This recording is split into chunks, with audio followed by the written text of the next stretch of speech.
And in any relationship, partnership situation, you've got to be able to lose that person. Otherwise, that person's holding you hostage.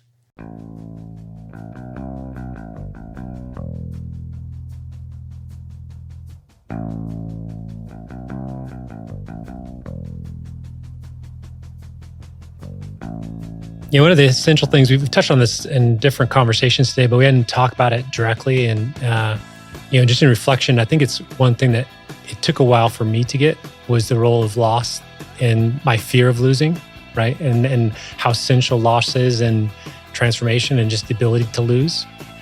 And so I wanted to talk to you about that today and just your philosophies on loss and how it works in your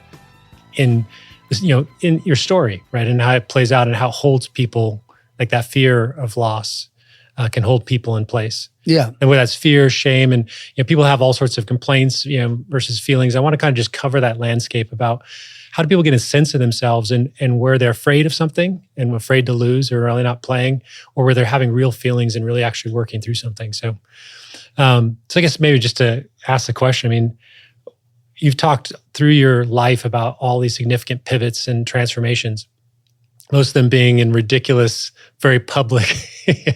But they've all the theme is they've all included loss. So how does that played out? As soon as you make a commitment to anything or a declaration of change of any kind, you bring loss into the conversation. You are introducing what you won't have as much as you're introducing what you will have.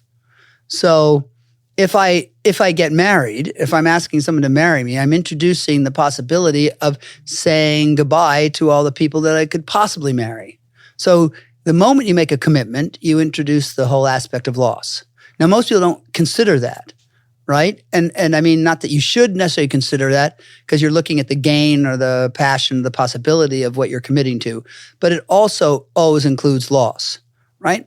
Loss of time, loss of reputation, loss of access, loss of resource. Now, it could open up all those things on the back end or on the front end of that, but understanding that is having a profound relationship with loss and the power of loss, right? Playing to lose is a powerful distinction because just by definition, it means you're freed up to play. You're freed up to swing fully. You're freed up to create fully. You're freed up to play fully as opposed to you're hedging your bet and you're cutting your losses and you're trying to restrict something and reduce something.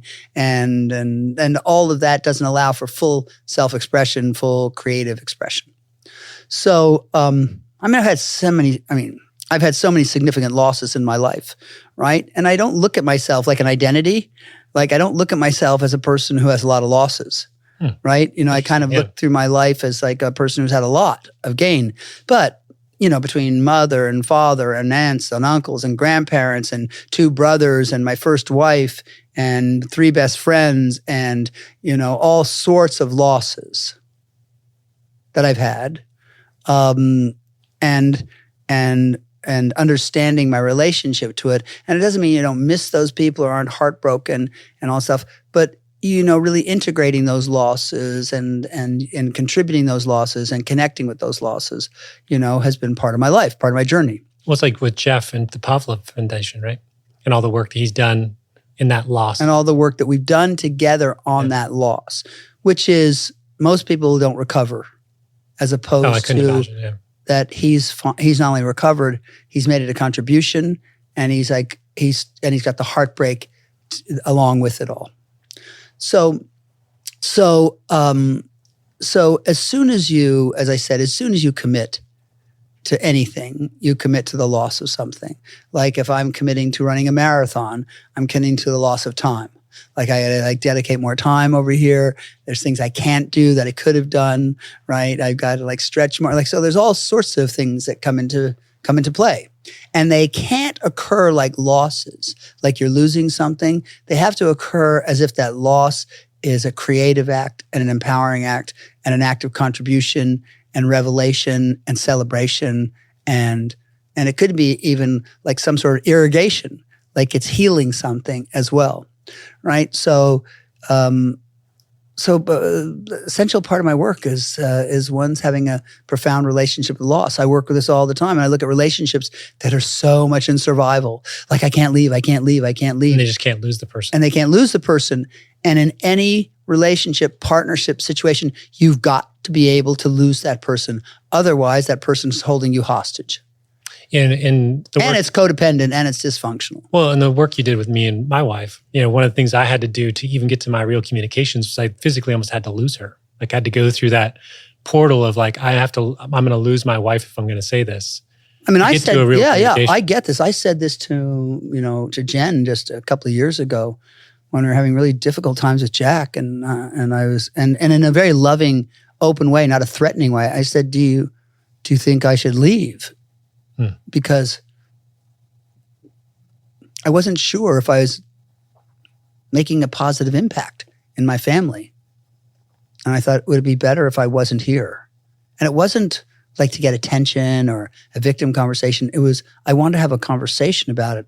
Well, consider the possibility. Yeah.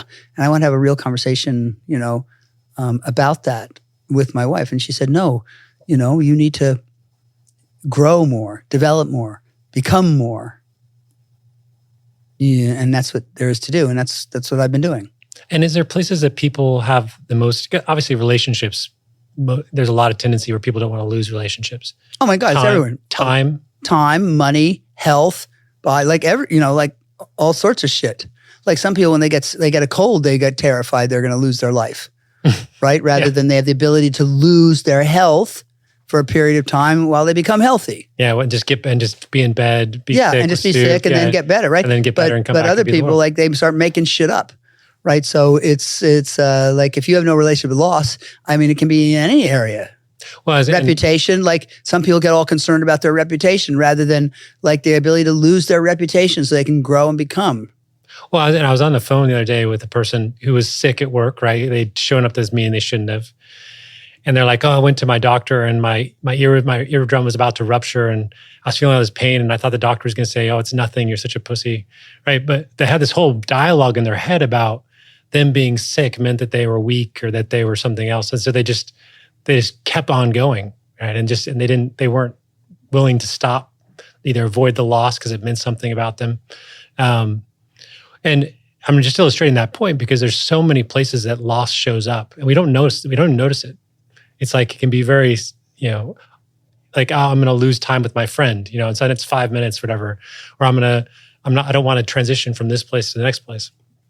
And it does have depending on our predisposition, it can have a dramatic impact on how we either get stuck, in our daily lives and where we get stuck in our daily lives versus our ability to just keep moving through relationships or conversations or be able to have another conversation that's been really hard to not have. That mobility that you talk a lot about is almost the ability to be with loss. Yeah, that's right. It comes from loss, right? Yeah. That you're able to move through being mobile. Yeah. Which is brilliant. Well, you're just not afraid to lose. Yeah. Right? And you also see loss as a tool, as a creative tool, as something that opens something up rather than something that closes something down. Now, people get confused a lot of times because they think, oh, I have all of these, communications. But in reality, they're more complaints. They're not real communications. Because there's a lot of confusion between what are feelings and what are not feelings. So maybe just, how would you define feelings and what is a feeling? And how do you know you're really, in the conversation about loss and dealing with losses or other things, or you're, just stuck? Okay. So feelings are always generative, creative, productive, and healing. They're all four of those things at the same time. They're always generative, creative, productive, or healing. It includes all four of those elements. You don't need to figure out what the fucking feeling is. Just does it meet that criteria? Whatever it is. Whatever it is. Is it creative, generative, productive? Does it open things up? Does it connect people? Does it allow for something? Does it generate something? Yeah. That's how you know it's a feeling. And people confuse their feelings with their psychology, meaning something's wrong, something's not right, something this. That's not a feeling.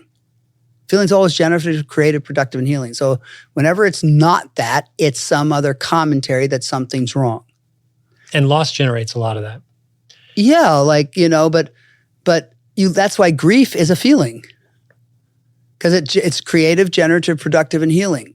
But most people stay stuck in because they think they're having feelings, but really they're not having their feelings, right? Those aren't feelings. If something's wrong, it's not a feeling. And so victims, like, why are you yelling at me?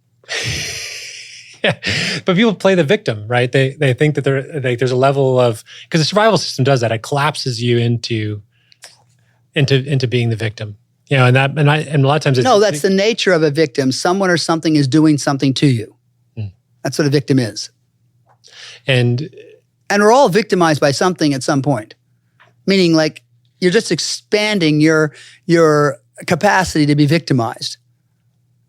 You're never not a victim. You're just always expanding your capacity to be victimized. Someone or something is doing something to you. And the ability to hold that, right? Which is and loss is a big part of that. Yeah. Big part of that conversation. And so I just wanted to make that more distinct because it's not something we talked about directly, but it plays into a lot of our lives, is how loss plays out and how it can either be very generative, creative, productive healing, or how it contributes in such a powerful way through grief and through real feelings, or it can end up in our psychology where we end up avoiding something, becoming a victim in something, having the same conversation over and over again because we just aren't willing to face the loss of something. Yeah, that's right. So, but that's all. I wanted to just wrap that up, and then we got our next guest coming in, so we'll stop it here.